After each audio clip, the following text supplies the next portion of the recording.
Selamat siang, menjelang siang, teman-teman semua, netizen semua.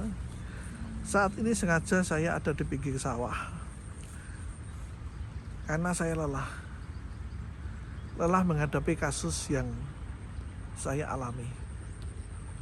Kasus ini sudah 5 tahun, dan terutama setahun terakhir itu intensitasnya luar biasa tekanannya, sehingga secara pekerjaan saya kacau semua.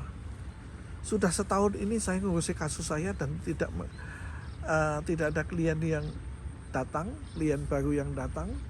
Dan saya juga menghentikan mengajar saya di sebuah universitas. Ya semua jadi kacau. Karena karakter saya memang sengaja dibunuh.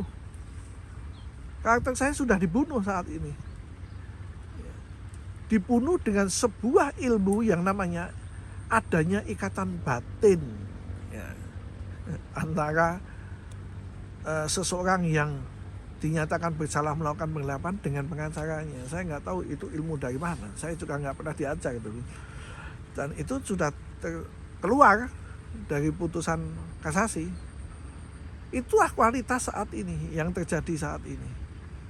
Susah untuk memperjuangkan seseorang, apalagi kalau ada kerjasama antara penegak hukum. Susah sekali. Kita bisa membayangkan pertanyaan-pertanyaan di polisi. Saya pelajari, itu bukan pertanyaan tapi statement penyidik.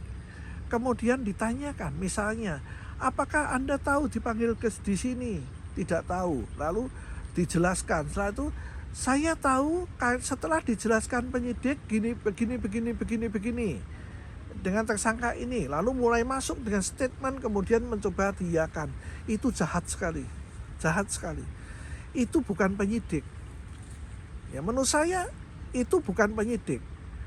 Mungkin kepolisian harus mulai mengajarkan bukan itu caranya menyidik sesuatu kasus pidana. Karena kebenaran material itu kalimat jebakan Batman. Jahat sekali. Dan kemudian setelah itu kalau terjadi kerjasama dengan kejaksaan, ya dilimpahkan kejaksaan. Sehingga posisi pengadilan akan susah melihat berkas yang tidak seperti peristiwa hukum sebenarnya. Misalnya contoh kasus saya. Ada 3 SPDP yang dikasih SPDP pertama dan itu sudah dikembalikan. Berarti kan sudah tidak ada kasus. Lalu SPDP yang berisi tentang pemalsuan identitas saya tidak ditampilkan, yang menjadi dasar putusan untuk menggeret saya. Ya. Lalu kemudian ada keterangan saksi. Saya ini diperiksa 3 kali, tapi nggak ada di situ. Lalu terlapor 1, Cari Dibayanto, manajer operasi, diperiksa berkali-kali. Yang ada seperti 4. Ada lagi 1 saksi, sekretaris koperasi.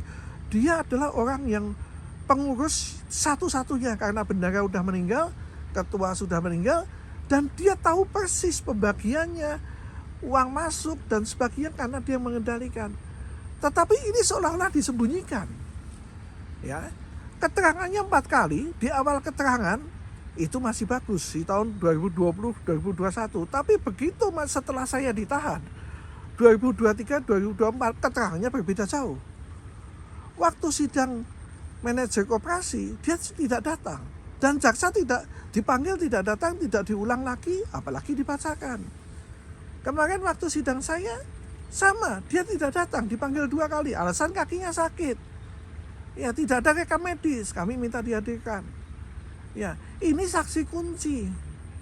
Ya, karena kalau dia berbohong, saya akan menuntut itu laporan palsu. Sumpah palsu. Tapi sengaja seolah-olah disembunyikan. Ya. Sengaja seolah-olah kasus ini sudah di-setting. Misalnya 7 saksi yang sudah dibawa yang hadir. Dari pelapor 3 hanya cerita tentang hutang piutang dan koperasi yang tidak aktif. Lalu dari dinas koperasi mengatakan hanya cerita tentang legalitas koperasi. Menurut dia sudah habis. Lalu dia mengatakan statement, kalau koperasi sudah habis, waktunya ya yang tertulis dalam permohonan, maka dia sudah tidak punya hak dan kewajiban hak untuk menagih piutang dan kewajiban mengembalikan hutang. Ini luar biasa, dari mana itu ilmunya? Ya. Koperasi itu kan badan hukum, sama seperti orang juga badan hukum. Orang meninggal aja ahli warisnya masih menanggung, masih punya hak juga. Tapi koperasi dinyatakan tidak. Kalau gitu kita bikin aja koperasi. Bikin koperasi, kemudian tunggu sampai habis, lalu kita nggak usah bayar. Kita kaya itu. Ini yang perlu dibetulkan. Ya, melelahkan, memang melelahkan sekali untuk ini. Sehingga jangan heran kalau kemudian di dalam tahanan itu kemudian seorang tahanan yang sehari-hari di kamar terus begitu, ya ada kegiatan tetapi nggak bisa menghilangkan kejenuhan. Padahal dia tahanan yang belum tentu bersalah. Akibatnya apa? Ya sudah, mengiyakan aja pertanyaan penyidik, lalu dibawa ke kejaksaan. Ya, diupayakan bagaimana P21 akhirnya ke pengadilan. Hakim terlalu penuh pekerjaan. Ya itu walaupun mungkin ada yang lain. Ya sehingga ya udahlah, sehingga orang dikatakan bersalah itu sebenarnya sejak dipanggil polisi, bukan diputus di persidangan. Itu 70% dinyatakan bersalah sudah ada di situ. Itu kalau orang awam hukum kasihan sekali. Ya, saat ini viewer dari teman-teman yang dibagi video saya sudah hampir 5 juta. Itu hanya sekitar dari sekitar 6 atau 8 sumber. Dari teman-teman yang lain masih membagikan yang belum saya data. Ini semoga aja kasus ini menjadi perbaikan buat penegakan hukum di Indonesia. Ya, ada banyak pengawasan yang jelek sekali terhadap lembaga penegak hukum, sehingga segala sesuatu bisa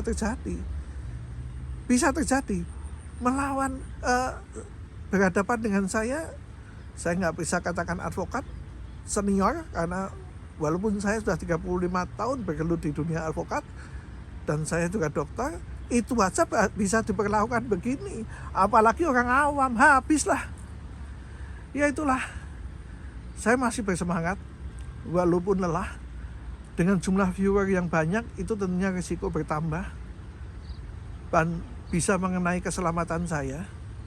Ya, tapi saya sudah sejak awal berkomitmen untuk meneruskan membongkar kasus ini. Terima kasih sekali untuk teman-teman yang selalu membantu langkah-langkah saya, dan kita berharap ada pengadilan bahwa kebenaran tetap ada. Ya, walaupun itu akan ditempuh secara susah. Terima kasih sekali lagi, terima kasih. Saya akan melanjutkan refreshing saya hari ini.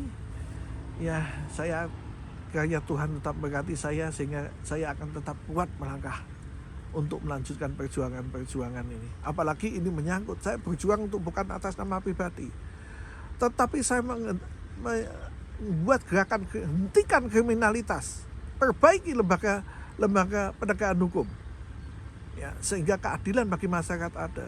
Yang kebetulan di dalam kasus ini saya berjuang atas nama pribadi sebagai seorang advokat, martabat advokat. Ya, saya pertaruhkan di sini. Saya akan berjuang. Terima kasih.